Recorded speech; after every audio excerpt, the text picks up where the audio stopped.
Thank you for joining us on this episode as we delve into the rich history of bison on the prairies of Saskatchewan.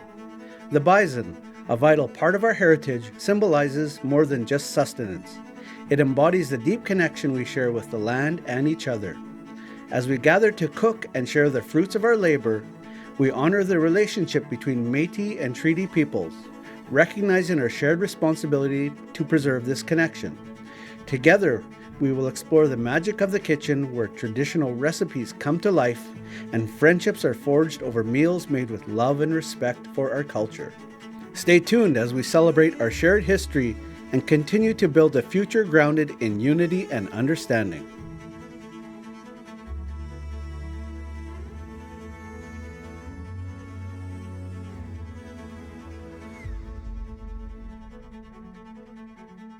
Eddie, I'd like to thank you for welcoming us here to Gordon's First Nation. It's a beautiful fall day, isn't it? Yes, yeah, beautiful color. Yeah. Yeah. I'd like to introduce you to Moe Mathieu. He's a chef that works for Métis Nation Saskatchewan. He's been with us for a short time here, but he's got a wealth of knowledge being a chef for most of his life. So Moe, Eddie Moe. Yes, Nice meeting you. yeah, nice to meet you. So how long have you been living here on Gordon's at your ranch, Eddie? Well, we moved out here in 81, I believe, and we raised cattle and kids and horses. Okay. And then in about 1998, the tribal council wanted to get into bison. And somehow I got to be the bison keeper. I'm not really sure how. I come home from work one day and they were building a corral in my yard. Wow. So I went and joined the tribal council to see what the plan was.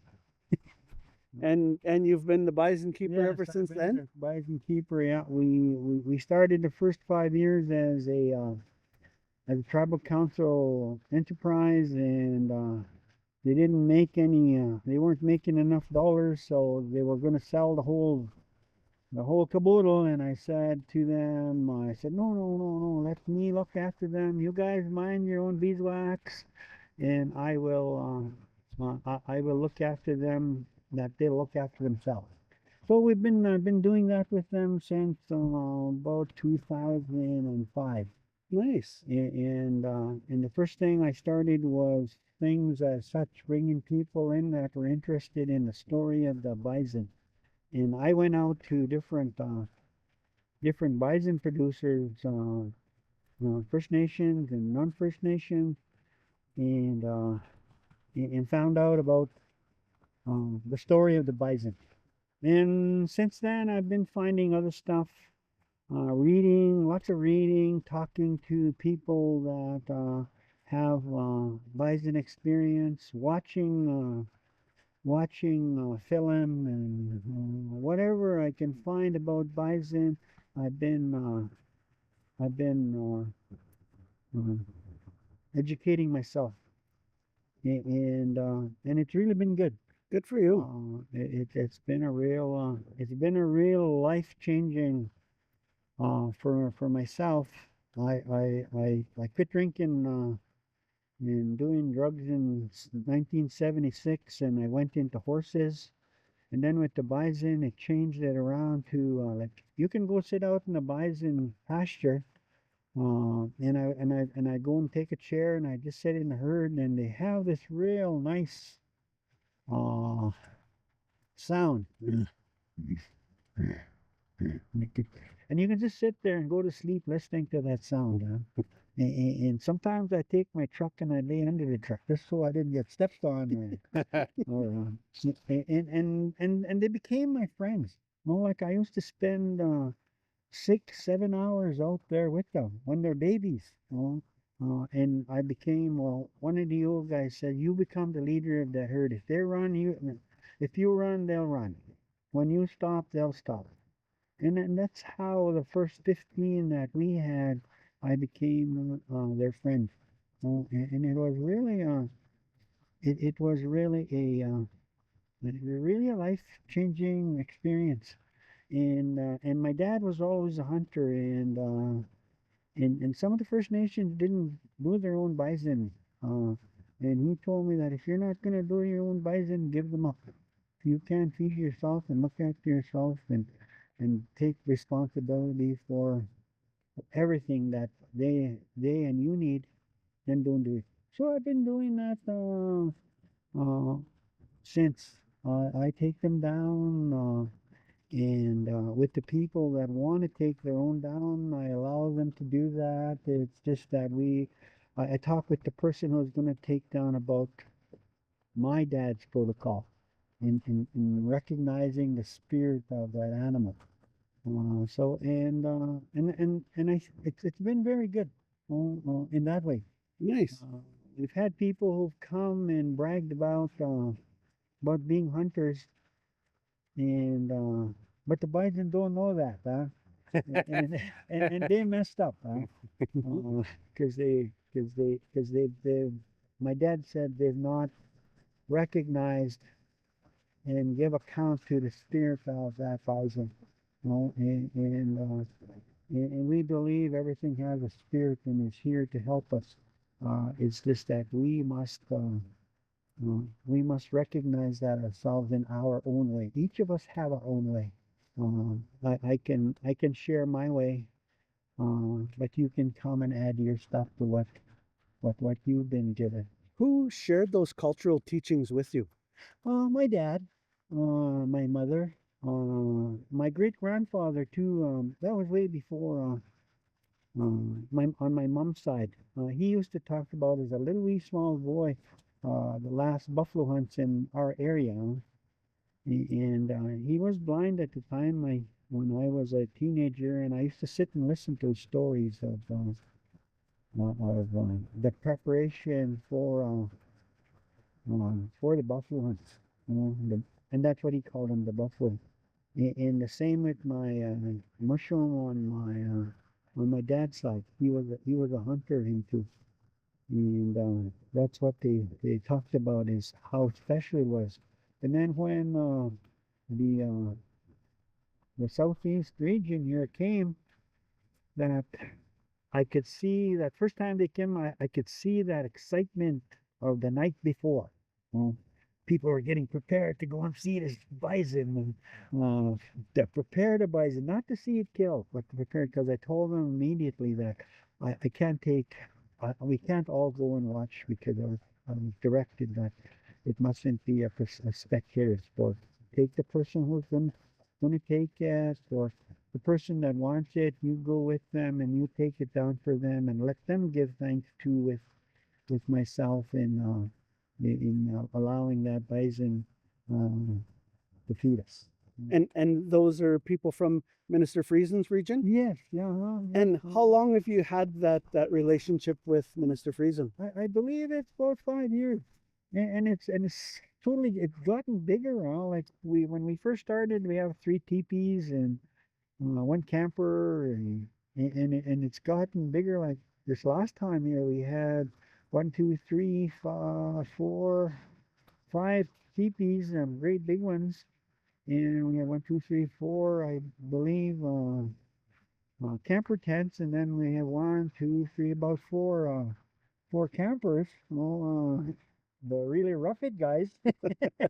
It was my first time joining you guys out here this summer, and I had a really good time learning a lot about the culture and about harvesting the bison. So I had this idea of doing a cooking episode, and then so I brought my good friend Moe Mathieu out here today, and I thought, what better story than to have a talk with Eddie Bitternose, who is a steward of the land and steward of the bison, the buffalo, and to eventually do a cooking episode with Moe. So Moe, how long have you been cooking? 40 years? 40 years. Yep. Geez, that sounds terrible, but yeah, it's about that long, yeah. And where did you get your start?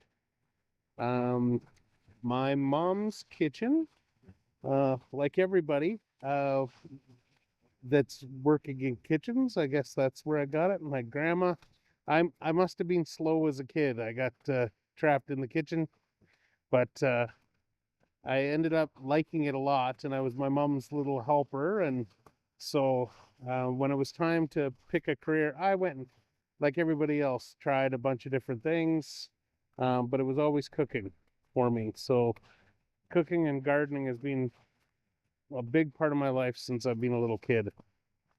And what what drives you to be a chef every day? Well, I don't get to cook as much as I'd like now. In my capacity as a food security person, I still get to play in the kitchen. Not as much as I'd like to, but I still get to play in the kitchen. And it's good every time you can give food and share food with people. That's something for the heart, right? So uh I love that. I'll do that till the day I die. I I'm sure that's my calling. Nice. So before we came on camera, we were sharing a few stories here, Eddie, about buffalo and bison and the difference between the beef and bison. Um, what goes into um, harvesting a bison? Like when Marg's crew comes out here, what can you share us the steps that goes along with it? Well, we come and we talk about the bison with folks that want to listen to us around the fire here, and then the hunters decide of that group decide which one's going to do the shooting, or whether, like the first time they came, I was the shooter. Then the second time they came, one of the guys that was a hunter said he would like to do it. So we talked about we talked about preparing mentally, that but somehow the spirit of the bison is not the same as hunting an elk or moose or deer. There seems to be there seems to be a spiritual connection that your spirit must be in the right place. Because we've had with Minister Priesen's group, we've we've had situations where, well, I'm gonna shoot, I'm gonna go shoot, but the spirit of the hunt is not, doesn't seem to be there. So, and then that's okay. We learned that, you know. So when we went out with the hunt with the shooter, well, this couldn't do it, because the herd will give you that opportunity to say, I'm here, you know, take me. And if you don't decide at that moment, then your hunt is going to go for another 2 hours. So that's that preparation, and so we've learned through the years that they've come, that there's that preparation, the spiritual preparation, with the people that are taking it down, and it seems to really work well. Because I'll go out in the morning and talk with the creator and in the bison, to say that, thank him for being here, and that we are going to use his stuff the best way we know how. And in my learning, I learned that back in the day there was 147 uses of bison, and we only use now maybe 14. Can you name some of those 14 uses? Uh, the kidneys, the liver, the hide for tanning and doing what we do with the hide. The meat, of course, the different meat. Sometimes if they leave me the tail, I use the tail, we call it the shoe fly.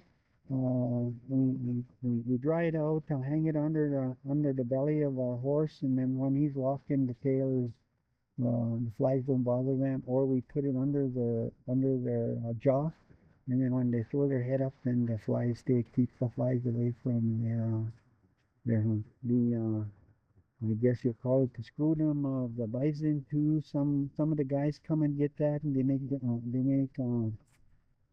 rattles out of it.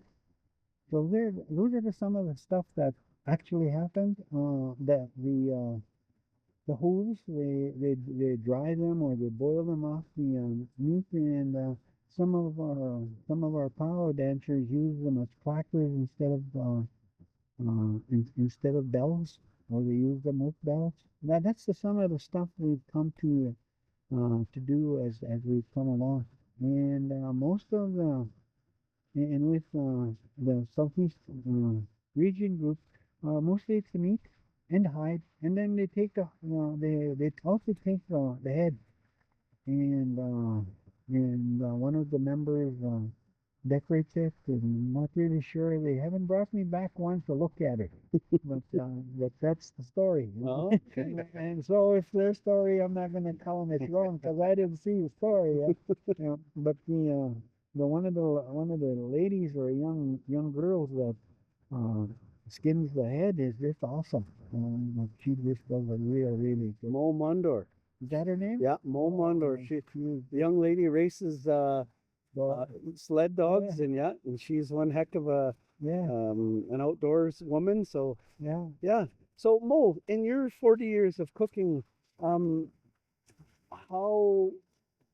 often do you work with bison meat? As much as I can. I was lucky enough to have a restaurant in Regina um, about 10 or 12 years ago. It's still there, and it's still kind of doing what we set out to do, which was doing local and seasonal products. And so when we started the restaurant, it was very, very important to me to have bison. And so we would do the whole animal when we cooked bison, and we made sure that we were not wasting anything. So if you buy, normally how cooks work is you buy the steak and you cook the steak, right? And so that's it. Or if you're gonna do more, you buy like a primal cut and you do the own cuts and whatever. We were buying the whole animal, and then we would use from the hump to the tail, right? And so I made it very important to us to use that local meat and to use it in a way that was a little bit different. I don't like doing bison steaks. I like doing bison meat. So lots of different things, stews, short ribs were a big thing. The hump, the hump was a really neat piece because it's like almost like a brisket in that, and try selling a bison hump. Like that just doesn't sound appetizing. Okay, can you share with me what do you do with a bison hump? We would braise it for a really, really long time, and it's got a whole bunch of connective tissue in it. It's really kind of fatty. And then after that's all said and done, then we'd go to the smoke and we'd smoke it, get a little bit of beautiful brown on the outside, a little bit of char mark, and then we cut it up really thin and put it with different stuff. Again, local stuff like blueberry jams and sauces, and yeah, it was awesome. You'd mentioned the tail. What would you do with a bison tail? Well, we'd go to the tail, not use the tail. Oh, okay. Yeah, that was out. But we went like we would use right from the just above the hoof all the way up. So we would use we would do bison, we'd do toast points and bison marrow. And so you roast bison shank, and then you'd go with toast and you'd get out the marrow, and it's something very old school, like old timers.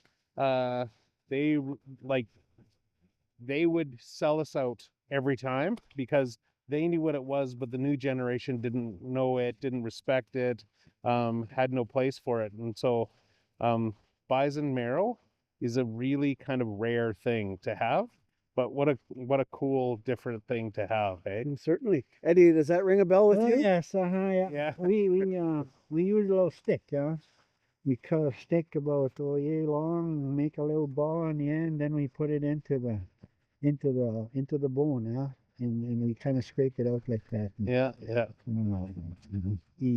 And See, that's exactly right, though. If you know what it is, yeah. then you know how good it is. But if you didn't, that didn't sound too appetizing, No, eh? actually looks kind of greasy. It is kind of greasy. So, Yeah. me not like being an urban Métis, I've never had uh, buffalo marrow. What is the texture like? Yeah, it's greasy. Like um it's hard to explain because it's like gelatin, but it's a fatty gelatin. So when you take it out, you can smear it on bread, and then when you have it that way, or lots of people I've just seen like take Yeah. it out with like breadsticks or sticks or whatever, and they'll just eat it like that. When it goes in your mouth, it tastes like meat, but then it turns into it evaporates in your mouth. And so it's a real different consistency. It's got its own flavor, but it's very unique. Very unique. Ed, have you had marrow? I would say it when I tell the kids if you scrape it out, if you get a small enough knife to scrape it out and put it on your bannock, it's like a sandwich spread. Yeah. Back in the Yeah. day, that greasy old meat that the last part of the cow or whatever it is. But it's got that different kind of taste or that different kind of, as you say, it seems to dry up or just disappear in your mouth. Yeah. But if my dad and them used to spread it on a chunk of bread or a piece of bannock and then put salt. Yeah. Salt. You have to have salt. Oh, awesome, huh? Or if he took it off his stick and put it in a saucer, then he dipped his little chunks of bannock in there and just like, well, I can just like savoring it. Yeah. Yeah. You guys are making me hungry sitting here. Last for a long time. All this Bannock and Bison talk, you're making me hungry.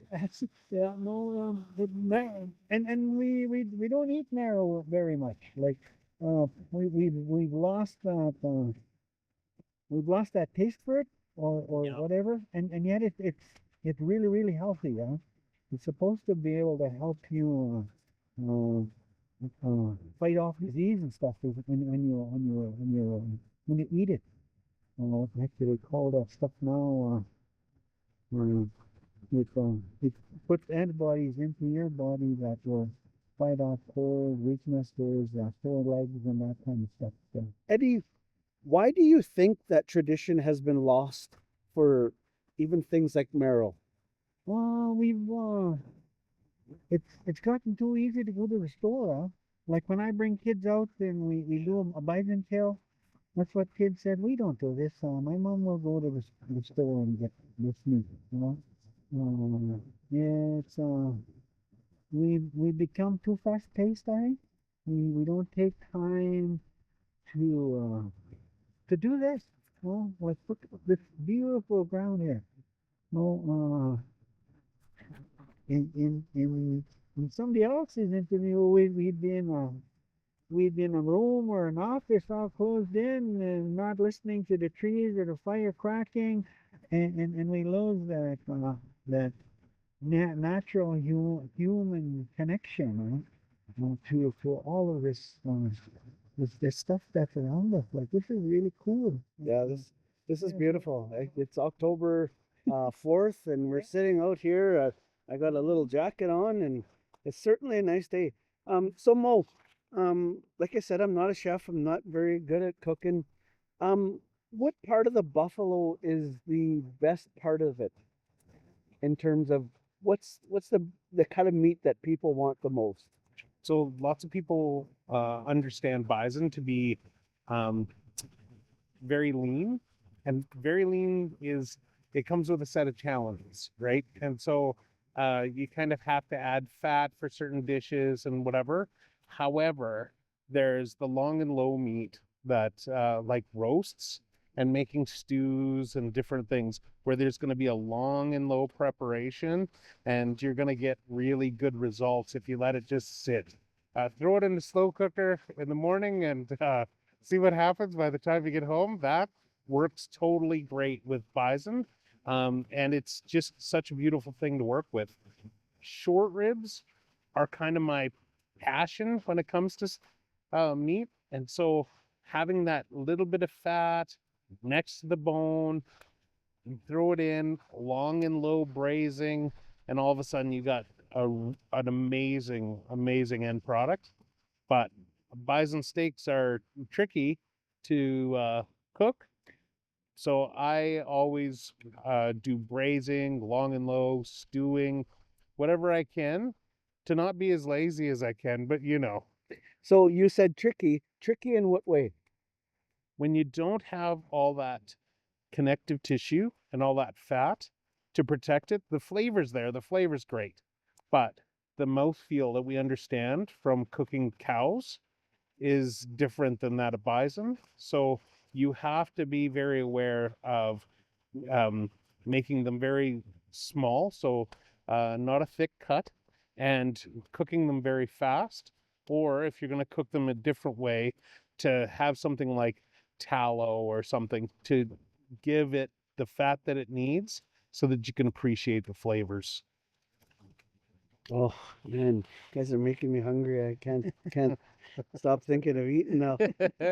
So Eddie, when you were growing up, um, how did your mother prepare bison buffalo back in the day? I didn't grow up with my family. I went to residential school from when I was 9 till I was 16. But we were Kokum kids. We didn't have bison, but we had lots of my mushroom family. They were hunters on both sides, so we always had wild meat.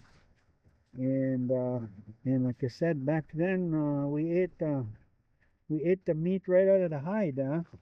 We'd the men would be skinning. My Kokum would come with her pan and slicing off chunks.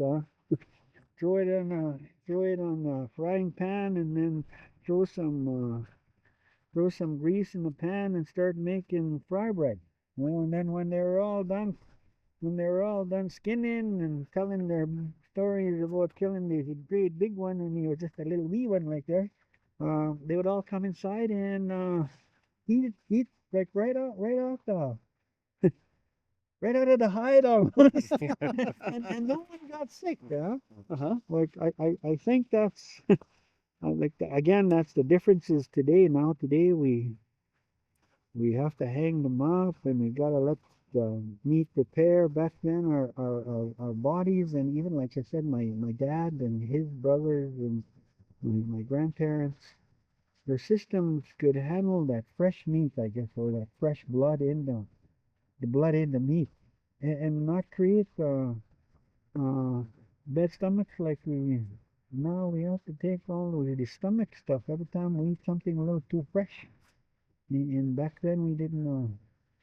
Back then, with my like I said, being Hokum kids, uh, we we, uh, we ate straight out of the house. Uh, rabbits got thrown right out of the hide into the pot, man. Fast food. Yes, real fast. And everything went in there, huh? So Eddie, what does it mean to you to be a steward of the land and take care of the bison now? It means teaching our young kids. Like I said, I invite schools or classrooms that contact me and say, well, next Thursday I have a hunter coming in and we're taking down a bison. You want to come and help? And so I'm letting the kids understand that we still do this. Uh, the respect of the spirit of nature is important. You know, and that's one of the things that I try to emphasize to the kids that are viewing and helping prepare the bison to go to whatever butcher shop this guy that comes and harvest the bison. So I've been doing that for the last 15 years. COVID kind of put a hump in everything. In the last couple of years, it's been really slow with the schools. But however, I have more teachers now saying, Ed, when you're doing bison, we'd like to bring the grade 7 and 8s. And then I get all excited, because we get that teaching again, and these kids taking a knife and preparing actual live meat. Because sometimes it's kind of actually funny. Sometimes they'll make a slice, and and the blood will fall out of come out of, and they get all they go screaming away, eating kids, like young men. Or we open the inside up, and then when you open the insides up, sometimes they rumble because they've been so tight in there. Um, the the the the bison he's on a tarp, has no hide on him and everything, and they open him up and everybody disappears. He's getting up, he's getting up. Come on, kids, he's got no hide on. He's not gonna get. But they lots of the little kids too. There's so many movies out there of crazy things like. Those people that eat other people. And then when they kind of put themselves to this bison with no fur on and just nice looking meat to me. And when you open them up to take the innards out, sometimes it kind of. And the kids all run away with their knives, looking for the bus or the truck. And then I've also had, I don't know whether it's legal to say that, but I've also had celebrities come and take part. Oh, Anderson Cooper, with his fancy clothes and all that stuff, and then he was right in there with the kids with his Oxfords and his white shirt, and he's cutting out, and of course, as First Nations people, were kind of humorous, and we found one kidney and we couldn't find the other one, so he wanted to get in there, so I told him, go ahead, yeah. But Bison might have been a diabetic, and lots of us First Nations people, we give our kidney to someone else, Maybe you got it. He's looking at me. Is that real? Oh, But we dug around until we found it. oh yeah. Kidney is pretty tasty, if you cook it right. Same with the tongue. We have certain people that Oh yeah. that cook the tongue, and then you got to cook it that certain way, Yeah. So how do you cook the tongue? I don't cook the tongue. No? Okay. Okay. That's the ladies Okay. that do that. Mo, have you ever cooked a buffalo tongue? Yeah. We Okay. used to make bison ravioli. So we take the tongue, you braise it, and that goes long and low for a really long time. And then when it's done, then you peel all the protective layer off the meat, because you don't eat the outside of the tongue. It's like the texture is like hard sandpaper, and so not fun even to touch, right? So you take all that stuff off, but the meat in the tongue is delicious, delicious.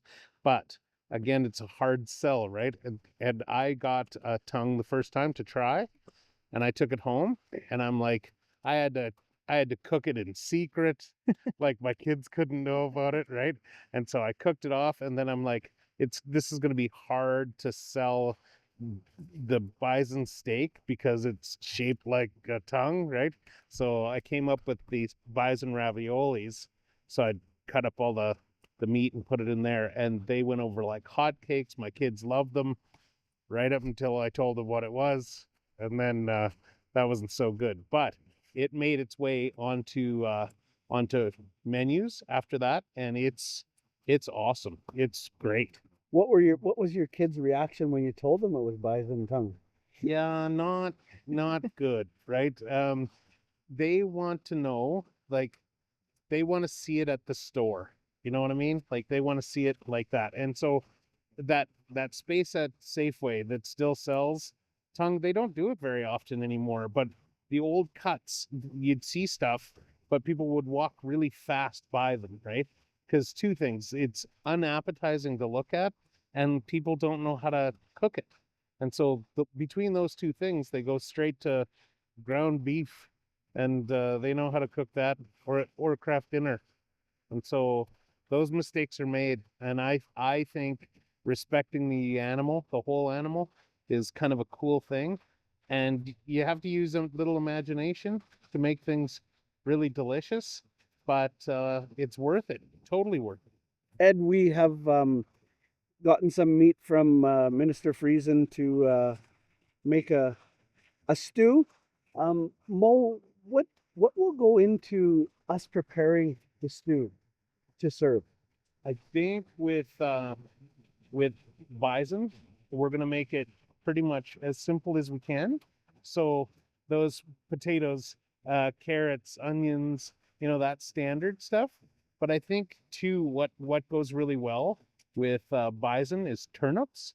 So we'll roast some turnips and throw those in, brown up some of the meat real nice, and hopefully we can hunt down some bison bones to actually get some bison stock, because if you get beef stock to go into the bison stew, you don't get all those crazy flavors, right? So I'm gonna see if I can track down some bison bones. Is that anything you could help us out with, Eddie? Well, I might. Yeah. Yeah? Yeah. Depending on the time, man. Yeah. If it's a couple weeks away, maybe a week, we'll have some fresh ones. Yeah, that Yeah. would be great. There we go. Yeah. Well, that was easy. Yeah. This- Yeah, on that tongue thing, the wrapper on the tongue, I skinned that off and put it on a stick about like this, and they just make an awesome horse brush. Yeah, After they dry, those tassels on the tongue or whatever you want to call it, yeah. like they just clean your horse hair, all the dirt out of it and everything. Oh. Actually, better than. Also good with the itchy backs. Yeah. a horse brush from the Yeah. from the bison tongue. You just gotta hang it up each time because if you leave it on the ground, the dog will eat it. Huh?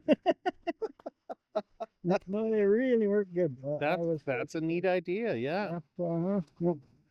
Okay, well, Ed, I would like to thank you for inviting us out here to your ranch on Gordon's First Nation here. It's been a pleasure coming here and getting to know you this past summer, and you were so welcoming to invite us back here to film the first part of this episode. I'd like to invite you and your wife to come to when Mo and I actually do the cooking. I'd like to invite you and your wife to come and join us and have some stew and bannock with us and be allies and be friends in a good way. So I'd like to invite you out for that. And We'll be there. Yep. Yeah. Good. so, Ed, in closing, what does it mean to you to have people like us to come out here and want to learn from you about bison and their connection to the land? I think our connection as people. Well, again, like we forget about each other. Being people from the city, from another city, from the bushes, as I call you sometimes. I'm this guy from the wilderness. That's the wandering Métis there. Put it in the wilderness. Yeah, yeah. But I think it's about good neighbor stuff. Helping each other, learn about each other, and having a different understanding about what's around us. Like the world is so fast, we forget to look at the color of the ground, or how nice this carpet is, huh?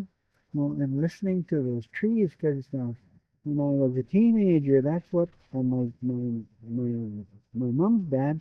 That's what he would tell me when I would come home and be all stressed out about being the only First Nations in an all-white team. Go sit by the tree, grandson, and listen to what it tells you.